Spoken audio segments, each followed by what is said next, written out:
Hello everyone, welcome to Nayra study hub. आप सब कैसे हैं? आई होप कि आप सभी अच्छे होंगे और अपनी स्टडी को कंटिन्यू करोगे। फ्रेंड्स, आज के वीडियो लेक्चर में हम बात करने वाले हैं जो आपका सब्जेक्ट शिक्षण अधिगम के सिद्धांत हो जाता है, इसके कुछ वस्तुनिष्ठ टाइप क्वेश्चंस कंटिन्यू करेंगे। और इससे पहले की वीडियो में भी हम लोग कंटिन्यू कर चुके हैं, सो आप लोग प्लेलिस्ट में जाकर उनको देख सकते हैं और अच्छे से तैयारी कर सकते हैं, ठीक है ना। और फ्रेंड्स, अगर अभी तक आप लोगों ने चैनल को सब्सक्राइब नहीं किया है, न्यू है, तो चैनल को ज़रूर सब्सक्राइब कर लीजिएगा। और जो लोग सब्सक्राइब कर चुके हैं तो उन्हें तो अब नहीं करना रहेगा, क्योंकि एक ही बार करना रहता है। हाँ, लाइक बार बार आपको करना रहता है, रोज़ करना रहता है, हर क्लास में करना रहता है। और आपको जब सेशन अच्छा लगता है तभी आप लाइक करते हैं, और वैसे आप लोग लाइक कर ही देते हैं, ठीक है। तो फ्रेंड्स, चलते हैं आज के सीरीज का फर्स्ट नंबर क्वेश्चन देखते हैं। क्वेश्चन आपका हो जाता है शिक्षण का अभिप्राय है। तो शिक्षण का अभिप्राय क्या हो जाता है? पढ़ाना, सिखाना, अधिगम, उपरोक्त सभी।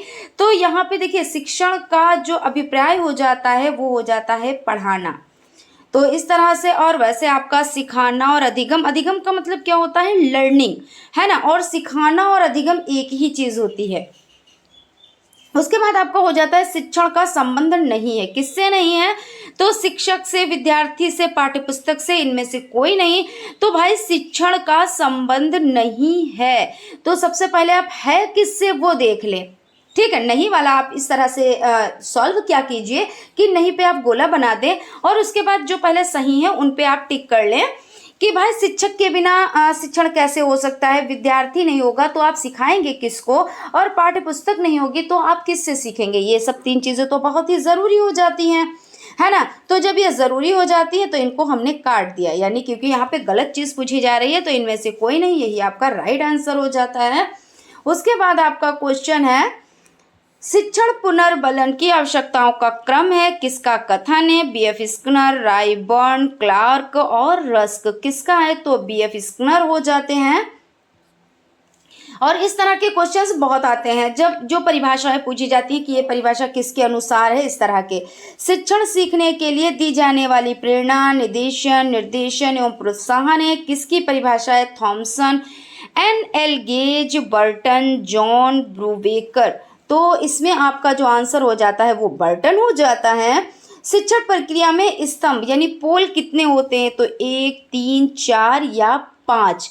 तो 3 हो जाते हैं। और इसमें हम देख लेते हैं कौन कौन से हो जाते हैं। तो शिक्षण प्रक्रिया के जो 3 स्तंभ हैं, तो हम पहले 3 पर टिक कर देते हैं, उसके बाद इस पर हम आगे बढ़ते हैं।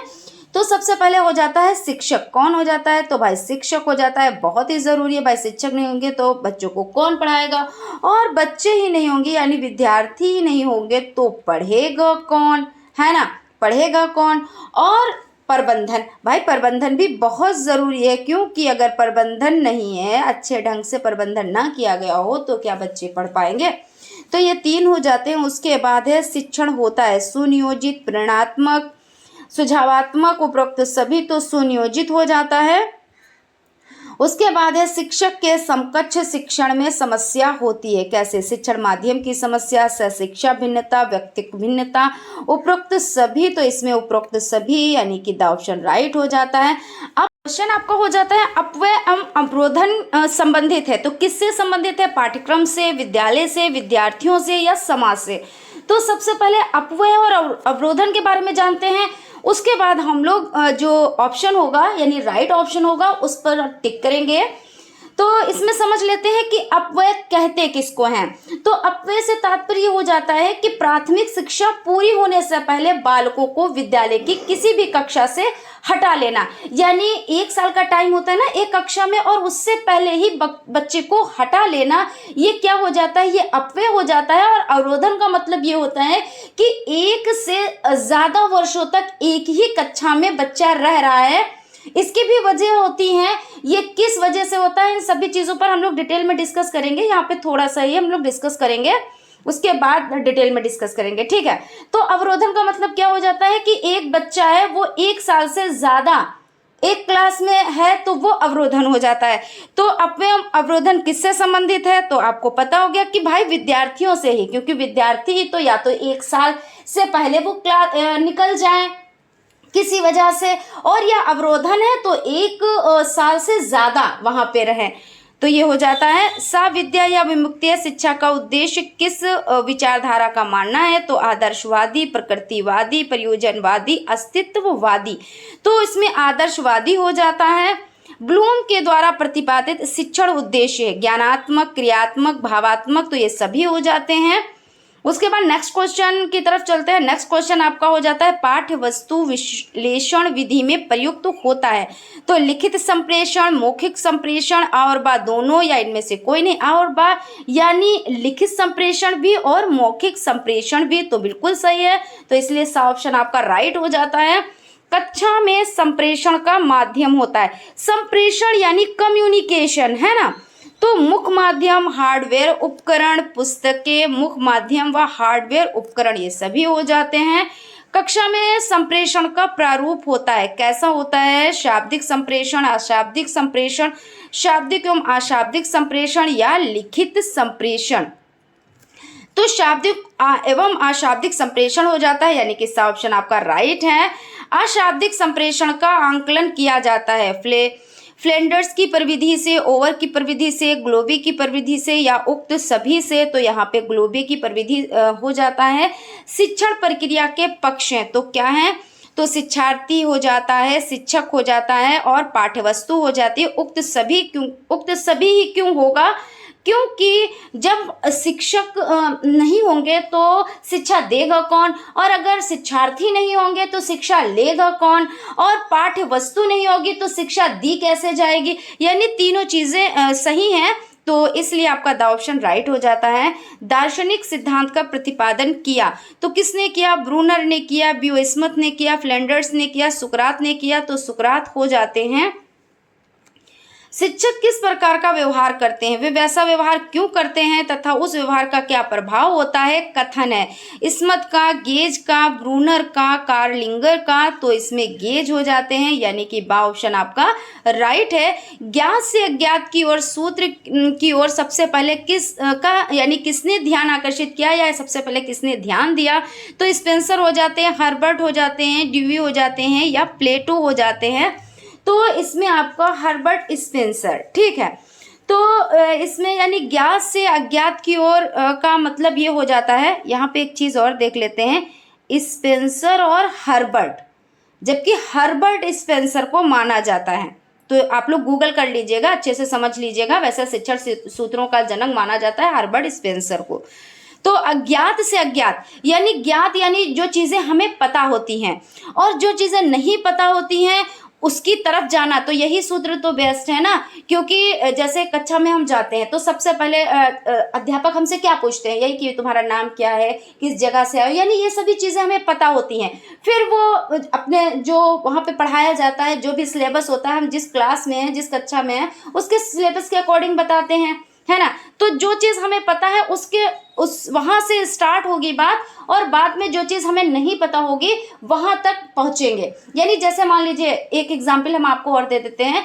जैसे आपको पता है कि ज्ञात क्या है कि एक पेड़ है, ठीक है, ये पेड़ हो गया, आपको पता है पेड़ है, लेकिन ये नहीं पता है कि इसमें ये किस चीज़ का पेड़ है, या इसमें फल कैसा आता है, कौन सा फल आता है। तो आपको पेड़ के बारे में जानकारी है, तो ये क्या हो गया, ज्ञात हो गया। और जो चीज़ें अज्ञात हैं, जो चीज़ें आपको नहीं पता है, यानी वहाँ पे ये नहीं पता है कि आपको जो जड़ होती है, तो जड़ से क्या होता है, पानी ऊपर तक जाता है, पौधों को दिया जाता है, ये सभी चीज़ें आपको नहीं पता है।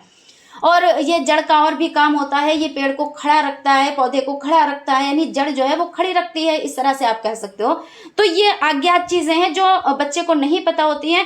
तो इसलिए जो ये सूत्र हो जाता है, अच्छा सूत्र है, बहुत ही बेस्ट सूत्र है, क्योंकि हमें जो चीज़ नहीं पता है वो हमें पता होती है, लेकिन कहाँ से स्टार्ट होती है, जो चीज़ हमें पता है वहाँ से स्टार्टिंग होती है। फिर उसके बाद हो जाता है स्थूल से सूक्ष्म की ओर शिक्षण सूत्र को अन्य किस नाम से जाना जाता है, तो मूर्त से अमूर्त की ओर। अब यहाँ पे समझ लीजिए, स्थूल मतलब होता है बड़ा और सूक्ष्म होता है छोटा, और इसमें इसको और किस नाम से जाना जाता है, ये यहाँ पे पूछा जा रहा है। तो मूर्त होता है जो चीज हम देख सकते हैं, और अमूर्त क्या है, जो चीज हम नहीं देख सकते। जैसे क्या आप बुद्धि को देख सकते हो, बुद्धि को आप देख नहीं सकते हो, सिर्फ चेक कर सकते हो। जैसे कि कोई भाई प्रतिभाशाली बच्चा है तो हाँ भाई इसकी बुद्धि बहुत अच्छी है, कोई मंद बुद्धि है तो आप कहोगे हाँ इसकी बुद्धि बहुत कम है, लेकिन आपने ये नहीं देखा बुद्धि किस रंग की है, ऐसा देखो नहीं। तो वो चीज क्या हो जाती है, अमूर्त। और जो चीज आप देख रहे हो, जैसे किसी का फेस आप देख रहे हो, किसी की हाइट आप देख रहे हो, तो वो चीज क्या हो जाती है, मूर्त हो जाती है। तो यानी यहाँ पे तो ये चीज हालांकि पूछी नहीं गई, यहाँ पे तो ये पूछा गया है कि स्थूल से सूक्ष्म की ओर शिक्षण सूत्र को अन्य किस नाम से जाना जाता है, तो मूर्त से अमूर्त की ओर इस नाम से जाना जाता है। और ये सूत्र आप लोगों के लिए बहुत ज्यादा इंपॉर्टेंट हो जाते हैं। क्यों हो जाते हैं, क्योंकि इससे रिलेटेड क्वेश्चंस एग्जाम में बनते ही बनते हैं। और यहाँ पे बात कर लेते हैं कि पूर्ण से अंश की ओर गेस्टाल्ट संप्रदाय की देन है, और इसमें हो जाता है आपका गेस्टाल्ट मनोविज्ञान पर आधारित शिक्षण सूत्र। तो ज्ञात से अज्ञात की ओर, यानी जो चीज़ हमें पता है उसके बाद जो नहीं पता है उसके आगे बढ़ेंगे। मूर्त से अमूर्त की ओर, यानी जो दिख रहा है जो और उसके बाद जो नहीं दिख रहा है। क्योंकि क्लास में क्या होता है, जब चीज़ें बताई जाती हैं तो जैसे कोई चीज़ दिखा दी गई या आपको किसी चीज़ का ज्ञान है, वही चीज़ जो अभी बताया, और मान लीजिए कि गमला छोटा सा दिखाया गया तो आपने देखा उसमें छोटा सा पौधा लगा हुआ है, तो आपने देख लिया कि हाँ ये पौधा लगा हुआ है, लेकिन बाहर किस तरह के पेड़ लगे हैं, किन किन मतलब गुलाब के लगे हुए हैं या आपके फ्रूट्स के लगे हुए हैं या किसके लगे हुए हैं आपको नहीं पता है, वो आपको बताया जाएगा, है ना। फिर उसके बाद आपका हो जाता है पाठ की विषय सामग्री का विभाजन इस ढंग से होना चाहिए कि विचार को समझने में सरल हो और वे पाठ के प्रारंभिक बिंदु में प्रयोग किए और कठिन हो और वे क्रमशः छात्रों के सामने आए। उपरोक्त कथन किस सूत्र से संबंधित है, तो ज्ञात से अज्ञात की ओर, सरल से कठिन की ओर, सरल से जटिल की ओर या संश्लेषण से विश्लेषण की ओर।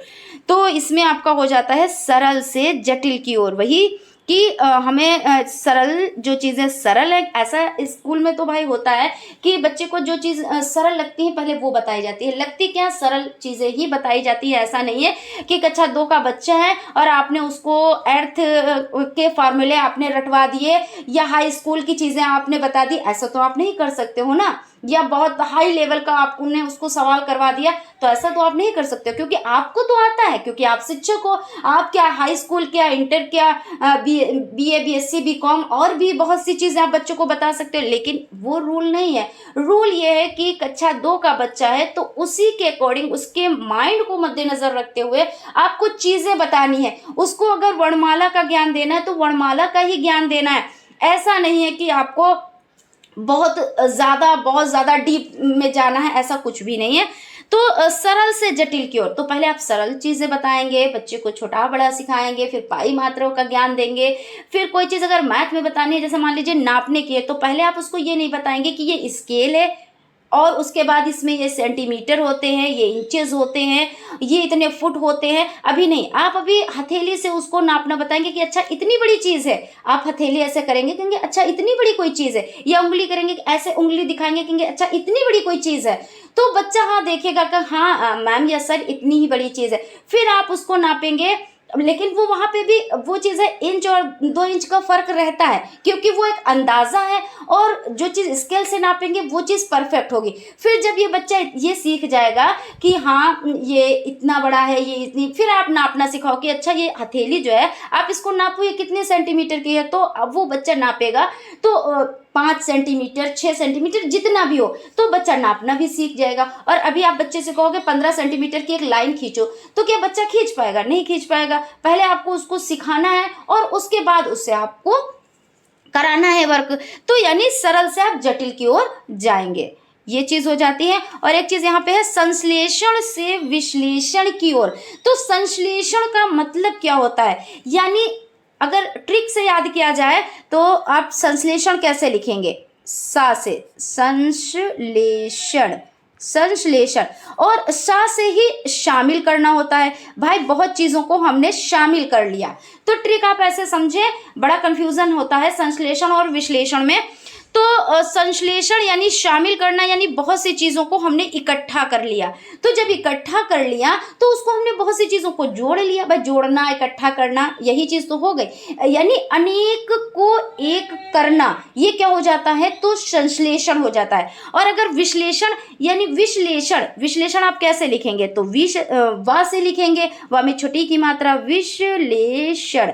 तो आप विश्लेषण को आप इससे याद कर लें, विखंडन। विखंडन यानी तोड़ना, उसके खंड करना, उसके टुकड़े करना, है ना। तो एक चीज है, आपने उसका विश्लेषण कर दिया यानी उसको तोड़ दिया, क्या क्या, उसको अलग अलग कर दिया। अब बच्चे को आपको सिखाना है, साइकिल के बारे में बताना है।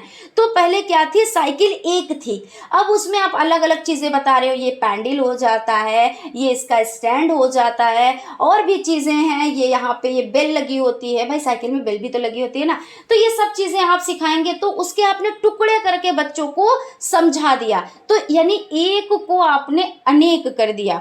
और संश्लेषण में आपको क्या करना होता है, शामिल करना होता है। बहुत सी चीजें अलग अलग रखी हुई हैं और आपने क्या किया, उसको एक में जोड़ दिया और चीज बना दी, एक चीज बना दी। तो ये संश्लेषण हो जाता है।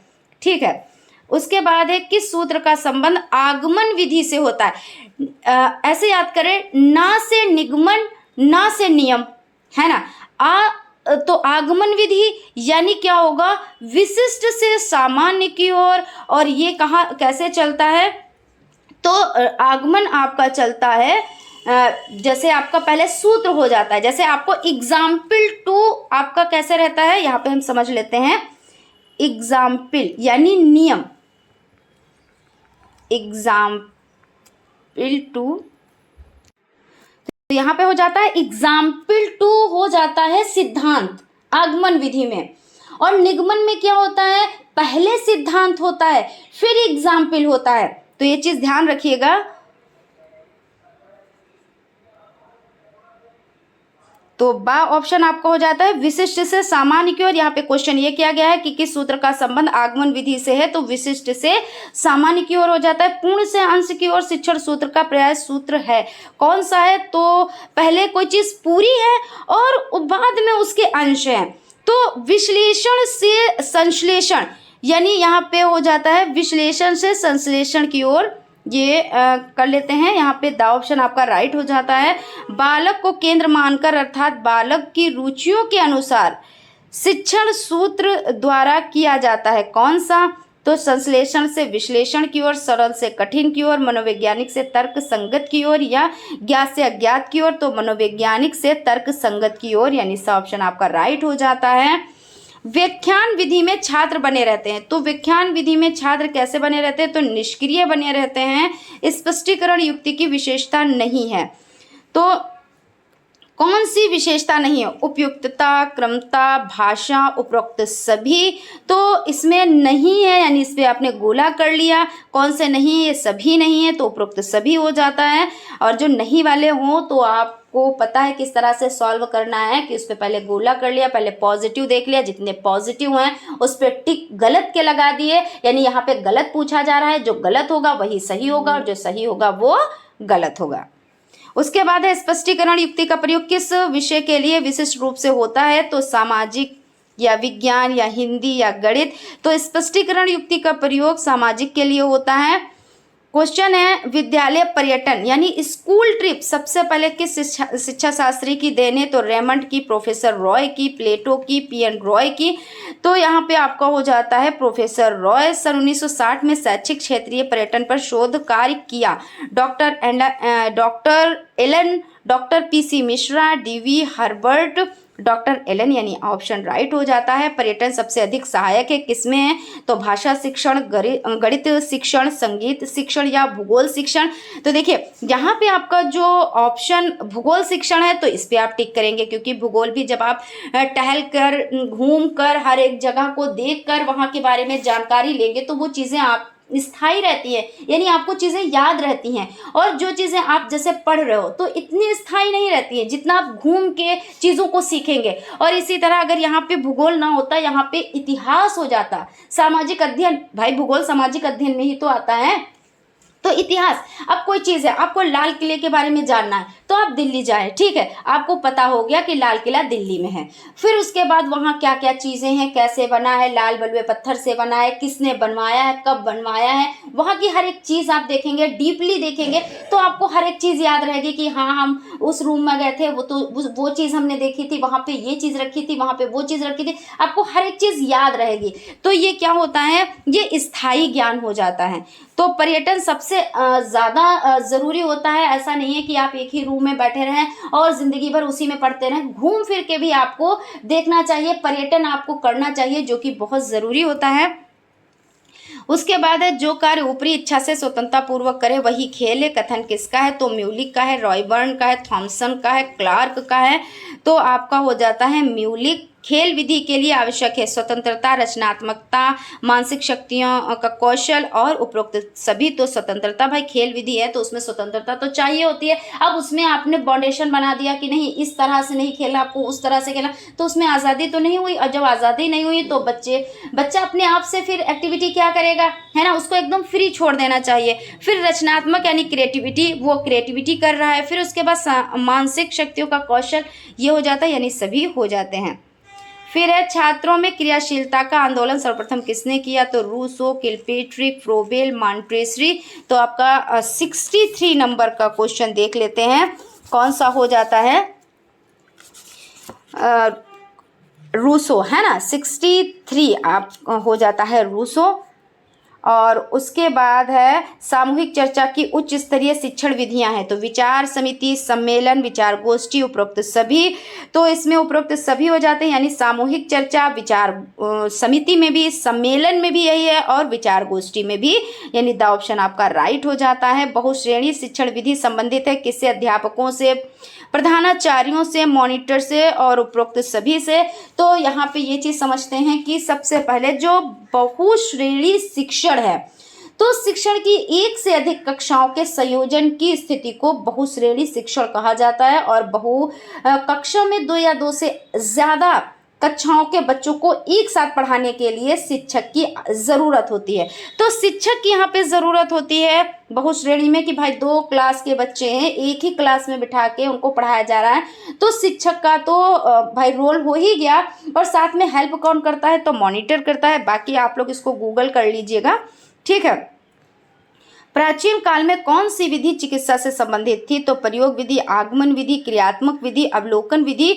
तो अवलोकन विधि हो जाती है, प्रश्न आदत कौशल के बाहर समस्त शैक्षिक क्रिया की कुंजी है, ये कथन है। तो पार्कर का है, लैंडन का है, क्लार्क का है, फ्रोबिल का है। तो पार्कर हो जाते हैं। प्रश्नोत्तर विधि से इसका संबंध है, किसका संबंध है, तो अन्वेषण से, अनुसंधान से, तर्क से, उपरोक्त सभी से। तो भाई प्रश्नोत्तर विधि में क्या होता है, अन्वेषण भी, अनुसंधान भी है, तर्क भी है और उपरोक्त सभी, यानी उपरोक्त सभी ही हो जाते हैं, ठीक है। तो इस तरह से आपका यहाँ पे सेशन कंप्लीट होता है। आई होप आप लोगों को सेशन अच्छा लगा होगा। अगर सेशन अच्छा लगा है तो एक लाइक ज़रूर कीजिएगा, और अगर अभी तक आप लोगों ने चैनल को सब्सक्राइब नहीं किया है तो प्लीज़ सब्सक्राइब भी ज़रूर कर लीजिएगा, क्योंकि हर एक चीज़ आप लोगों के लिए बहुत ज़्यादा ज़रूरी हो जाती है।